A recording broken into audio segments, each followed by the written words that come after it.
Okay. Ako sa Ramada. Flight ko mamayang madaling araw, so hindi na rin naman ako matutulog. Grabe, naiwan ko sa cabin yung lip balm ko. Super nagka-crack na yung lips ko. Ang sakit. So, kailangan kong makahanap ng malapit na convenience store. 9:20 na ng gabi. Malamig yung hangin. Kasi, nag-snow kagabi. So, hindi ko lang alam kung saan yung malapit na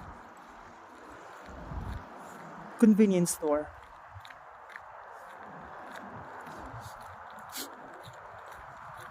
Maganda dito sa Newfoundland Island.